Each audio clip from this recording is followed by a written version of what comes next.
teachers, and my fellow friends. Let me introduce myself to you. My name is Yolanda. I am a storyteller from a distant land.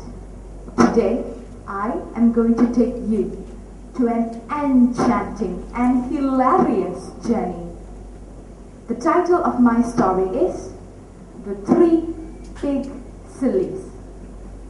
Once upon a time, there lived a farmer with his wife who had a daughter. She was courted by a gentleman. Every evening, he used to visit her and stop for supper at the farmhouse. And the daughter used to be sent down to the cellar to fetch the cider. So, one evening, as usual, the daughter went down to the cellar to fetch the cider. And she happened to look up the ceiling. She saw an axe stuck on one of the beams. It must have been there for a long, long time, but somehow or other, she had never noticed it.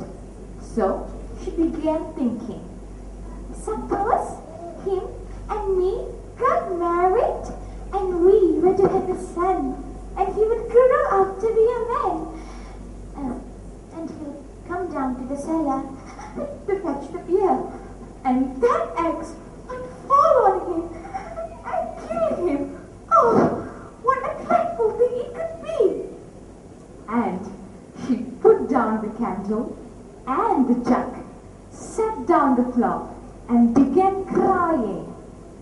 Meanwhile, upstairs, her parents started wondering what was taking her so long to fetch the cider. So they decided to come down, and they found her sitting on a bench and crying, letting all the cider flow over the floor. "Whatever is the matter?" asked her mother. "Oh, mother, look at the horrid axe." And she related the horrible thought that crossed her mind earlier. "Oh, dear, dear," said the father, and they both sat down beside her and started crying. Now, the gentleman got tired of waiting at the kitchen, so he came down. And there they were, the three, sitting side by side and crying, letting all the cider flow over the floor. "Whatever are you three doing here? Sitting down and crying, letting all the cider flow over the floor?" he asked. "Oh," said the father, and he related the horrid thought that crossed his daughter's mind earlier. But the gentleman burst out laughing. He reached up and pulled out the axe, and then he said, "I have traveled many miles, and I have never seen such big sillies than you three, so I would start on my travels again. If I could find any big sillies than you three, I would marry your daughter." So he wished them all goodbye and went on his travels. The gentleman traveled a long way. At last he came to a woman's cottage that had some grass growing on top the roof. She was trying to get her cow on top a ladder to the roof. But the poor thing did not even move. The gentleman wondered whatever she was doing, so he asked what the matter was. "Well," said the woman, "I am trying to get my cow on top the ladder to eat the grass. I shall tie a string around the cow's neck and pass it down to the chimney and tie it over my wrist, so she would not fall without my knowing it." "Oh, you poor silly," said the gentleman. "You should cut the grass and throw it down to the cow." But the woman refused to listen to him. So the gentleman went on his way, but he had not gone far when the cow tumbled off the roof, pulling the woman up the chimney. She was stuck halfway, covered all with soot. She looked frightening. "Well, that was one big silly," said the gentleman, and continued his travels. Now, the gentleman stopped at an inn for the night. The inn was so full that he had to share a room with another traveler. In the morning, the gentleman was surprised to see the other hang his trousers between the two beds and trying to run across the room to fit into them. He tried it over and over again, but he could not manage it. At last, he stopped and wiped his face with his handkerchief. "I can't think who could ever invent such things. It almost takes me an hour to fit into mine. How do you manage yours?" he asked. The sight of this had the gentleman in stitches. And then he showed the other traveler how to put the trousers on. The traveler was very much obliged to him. Well, that was the second big silly. Now, the gentleman came to a village, and outside the village there was a pond. Around the pond there was a crowd of people having rakes, brooms, pitchforks, trying to reach into the pond. The gentleman asked them what the matter was. "Well," they said, "it is a serious matter. The moon is tumbled into the pond, and we can't rake her out any which way." Once again, the gentleman could not help it but laugh out loud. And then he asked them to look up into the sky. It was just the reflection of the moon in the water. But they refused to listen to him. They abused him shamefully. So the gentleman got away as quick as he could from there. Well, that was a whole lot of sillies, bigger than the 3 sillies at home. So the gentleman turned back home and married the farmer's daughter.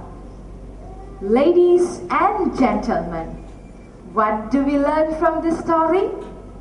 Different people have different levels of intelligence. We can't look down upon those who are less intelligent than us. In fact, we must tolerate them.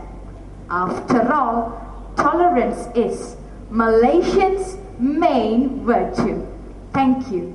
Thank you, Madam Chairperson. Good morning, everyone. Today, I'm going to tell a story entitled The Pied Piper of Hamelin. Listen and observe how dishonesty brings disaster to everyone. The story goes like this. Long time ago, the town of Hamelin was a peaceful place to live in. Then, one day, there were suddenly thousands and thousands of rats in the town. The big bull rats were everywhere. They were in the house, in the shops, and in the schools. They ate up whatever food they could find. They beat the books, they frightened the children. Mothers had to protect their babies from the big ugly rats. Hickory dock, the rats went into shops. The shops had to be closed. Hickory dock. Hickory-dickory dock, the rats went into holes. They beat the big oak clock, they frightened babies and all. Soon there was little food and drink left in the town. The people were angry with the mayor for not doing something about it. They got together and held a meeting with the mayor. They wanted him to do something to get rid of the rats. Mr. Mayor, we must get rid of the rats. They are eating our food. They are destroying the furniture. They eat the books and chairs in schools. In the end, the mayor agreed. They would offer a reward to anyone who could help them to get rid of the rats. The mayor didn't like the idea of spending money like this, but he could not think of anything better. He had to agree with the people. A notice was put up everywhere. They pasted them on the walls and on the trees. A reward of 1,000 guilders to the person who get rid of the rats in the town of Hamelin. Later, people came from other places and tried many different ways, but they could not stop the rats. The people almost gave up hope of getting their peaceful town back. It looked as if the rat would stay there forever. What should we do? What should be done? What must we do? What must be done? Then one day a strange person came into town. He was dressed in a cloak with a pointed hat on his head. He carried a long tin pipe as he went to see the mayor. He said, "People call me the Pied Piper. I have come to get rid of your rats and to claim the reward." The mayor said, "If you can really do that, the money is yours. How do you plan to do that?" The Pied Piper said, "Just watch and see the magic of my pipe." He stepped into a street and played a tune on his pipe. Ting ticka ting ling ling, ting ticka ting ling ling, ting ticka ting ling ling. Suddenly, rats came out from everywhere to follow him. As he walked down the street, thousands and thousands of rats ran after him. He walked right across the town to the banks of the river. He stepped into a boat and continued playing his music. Ting ticka ting ling ling, ting ticka ting ling ling, ting ticka ting ling ling. The squirreling rats all jumped into the river and were drowned. The people cheered as the Pied Piper came back to collect his reward. He was surprised to find that the mayor was not ready to pay him at all. "I'm not going to pay you just for that one tune." The mayor said, "The rats have gone and you can go too." The Pied Piper said, "Give me the money or I play a different tune." The mayor said, "Go away, you don't frighten me." The Pied Piper put his pipe to his lips again and started playing. La la la la la la la la la la la la la la la. The children loved the sound of his music so much. They danced and laughed as they followed him through the town. Parents kept calling their children to return home, but they did not seem to hear them. La la la la la la la la la la la la la la la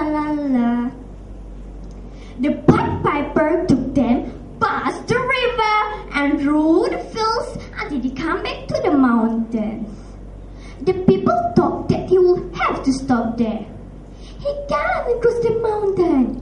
Someone said he may stop playing and the children will come back to us. La la la la la la la la la la la la la la la la la.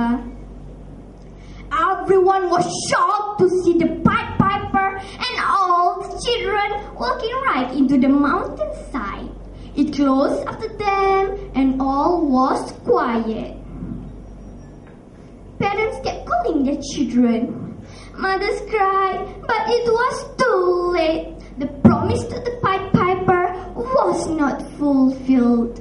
The villagers lost their young ones just because of the dishonesty of the mayor. My dear friend, should we take the mayor as an example? I don't think so. We should never ever bluff because people won't trust us anymore. Thank you. It was terribly cold. It was nearly dark on the New Year Eve. The snow was falling fast. It was freezing cold outside. Ladies and gentlemen, today I would like to share with you a story entitled The Little Match Girl. In the cold and darkness, a poor little girl was walking in the snow with her bare head and naked feet. She was shivering. The poor little girl was cold. The poor little girl was hungry. In an old apron, she carried a number of matches and had a bundle of them in her hand. She tried to sell the matches.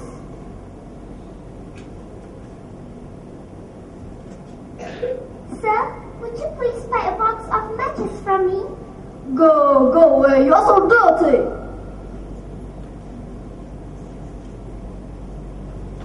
Madam, would you please buy a box of matches from me? Go away, you're so dirty! After a few seconds, she saw a lady. Miss, would you please buy a box of matches from me? You go away, I will not buy it from you. Look at you, you're so dirty and smelly.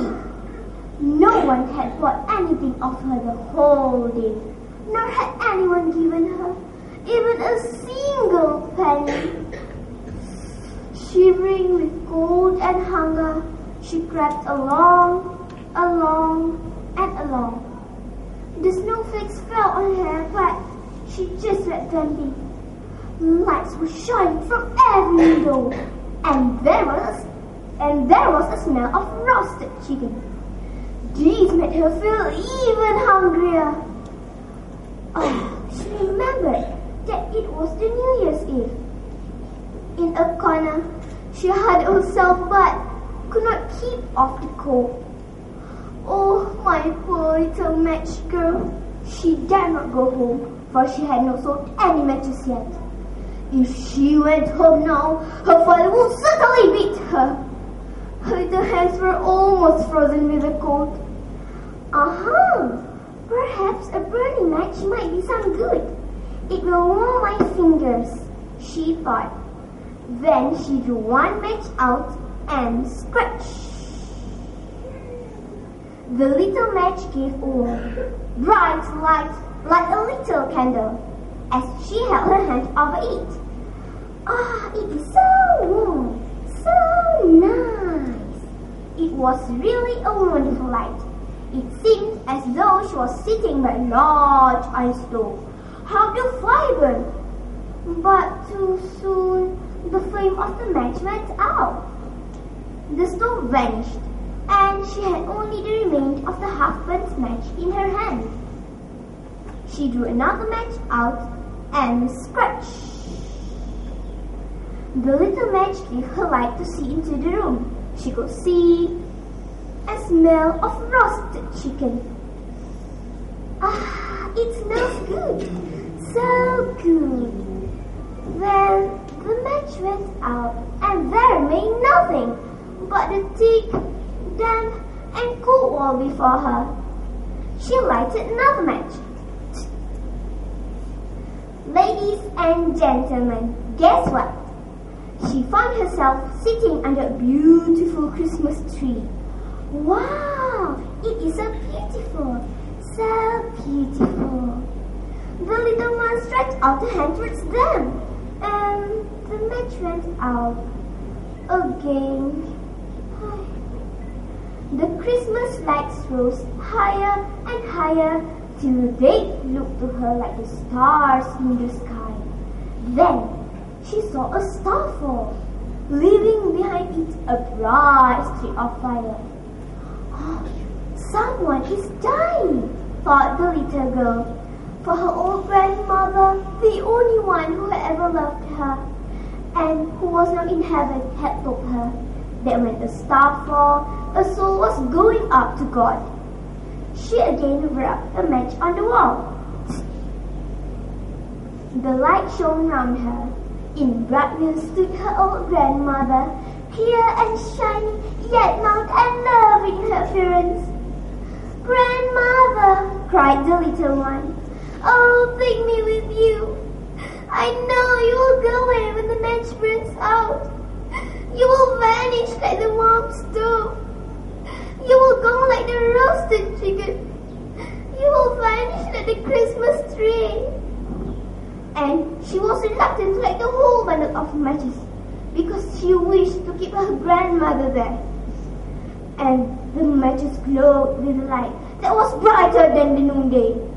And her grandmother had never appeared so large or so beautiful. She took the little girl in her arms, and they both flew upwards in brightness and joy far above the earth, where there was neither cold, nor hunger, nor pain.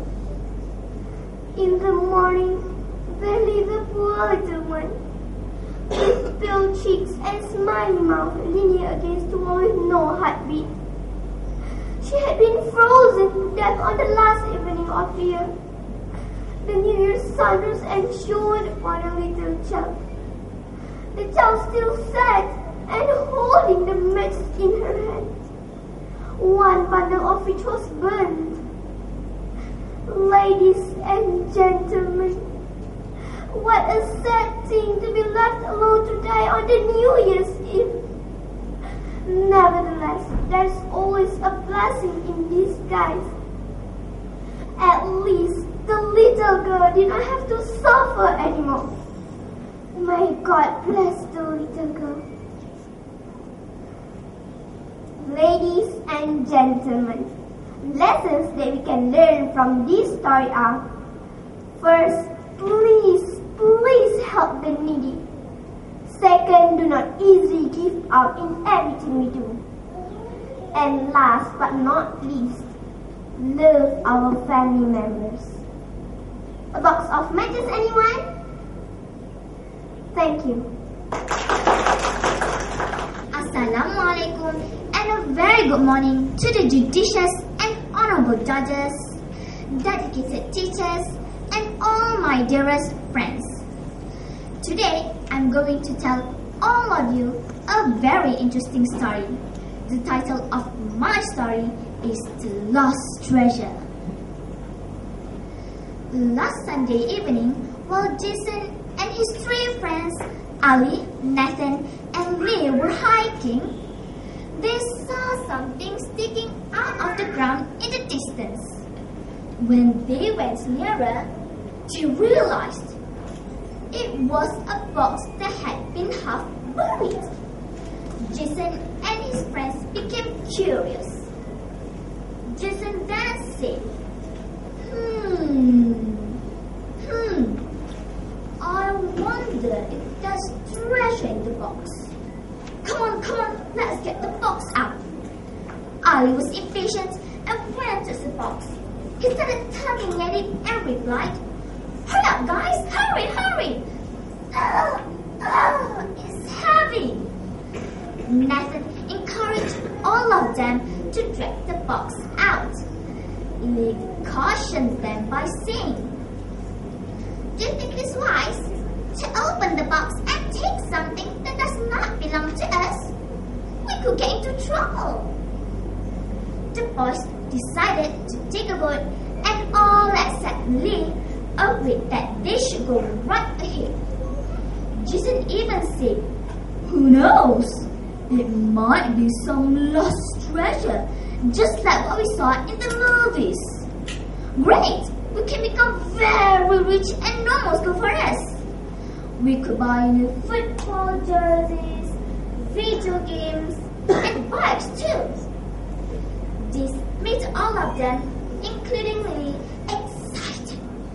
The boys started tugging away at the box with all their might, but in vain. The box hardly moved an inch. The boys kept on trying and kept on trying, but failed each time. Finally, they realized that they needed a tool to do the job. Jason said, "Let's go back to my house. My father has a shovel in his tool shed, and that should do the trick." So they went to Jason's house while singing together. "We got ourselves a treasure, we got ourselves a treasure, we got ourselves a treasure, we're gonna be so famous. We got ourselves a treasure, we got ourselves a treasure, we got ourselves a treasure, we're gonna be so rich. We can buy new jerseys, video games and bikes too. We can buy new jerseys, video games and bikes too. We've got ourselves a treasure, we've got ourselves a treasure. We're gonna be so famous, we're gonna be so rich. We can buy new jerseys, video games and bikes too. We can buy new jerseys, video games and bikes too."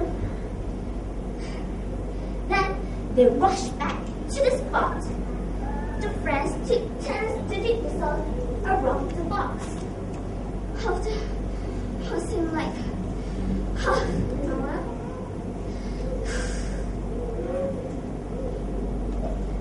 the box was fully exposed. The boys suddenly took the box out. Suddenly, they heard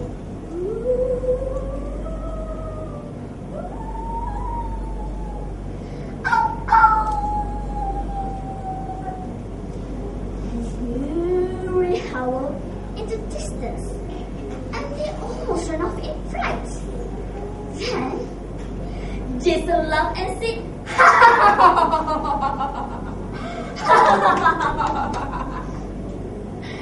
"Come on, boys, don't be scared. It's just a dog against the four of us." Upon opening the box, Jason and his friends were amazed to see a lot of gold and silver coins. There were also some precious stones and jewelry too. The boys simply could not believe their luck.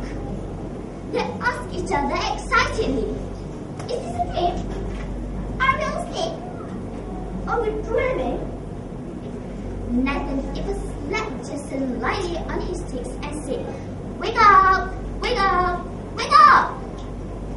Ali then said, "There is one box of treasure here. Then there could be a few more out there in the nearby bushes."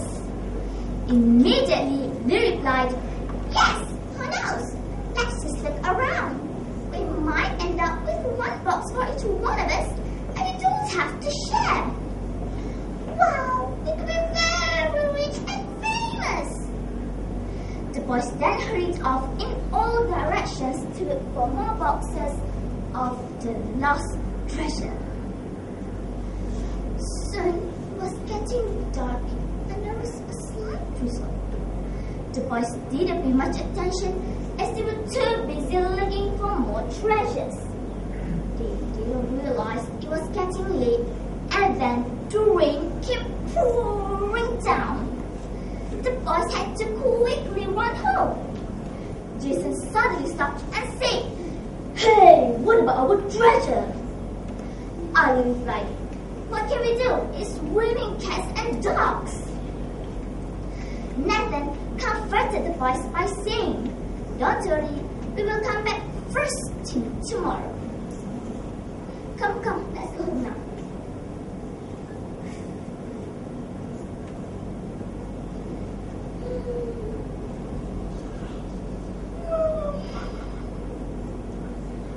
Early the next morning, Dickson and his friends eagerly made their way to the same spot.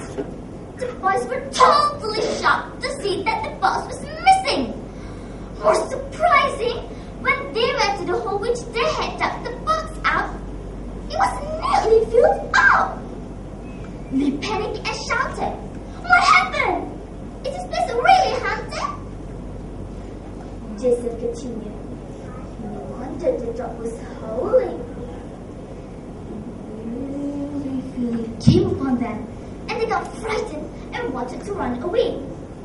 Just then, Ali spotted what looked like a box in the distance, and when they went near, it was indeed the same box.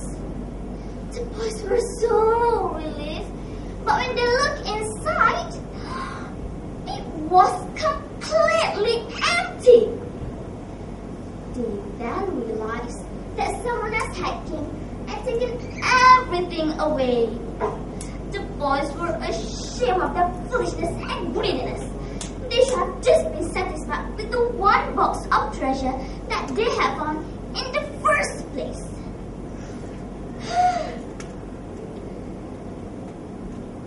Well, that's the end of my story for today. So friends, do you want to be greedy? I can't hear you. Anybody? Of course not. Alright then, always be grateful with what you have. I hope you all enjoyed listening to my story. Thank you. A warm hello to the honorable judges, respected teachers, and all my fellow friends. I have an interesting story to share with you today. It's about the three clever sisters and the tricks that they played to save the day. Once upon a time, there were three sisters. They were very beautiful and intelligent too. Their father, an old rich merchant, was very proud of them. In a neighboring country, there was a powerful king, but he was very cruel. Everyone was afraid of him. No one dared to disobey him. If anyone disobeyed him, the king would say, "Guards, chop off his head." Now, this king was looking for a wife. When he heard about the three beautiful sisters, he thought, "I shall marry the most beautiful of the sisters, and she shall be my queen." When the three sisters heard about the king's plan, they were very frightened. They were afraid of the cruel king and did not want him for a husband. Their father was very upset too. "Oh, my poor daughters, what can I do? If one of you does not marry the king, he will certainly be very angry and chop off my head." Sighed the father. "Oh, father, please don't worry. We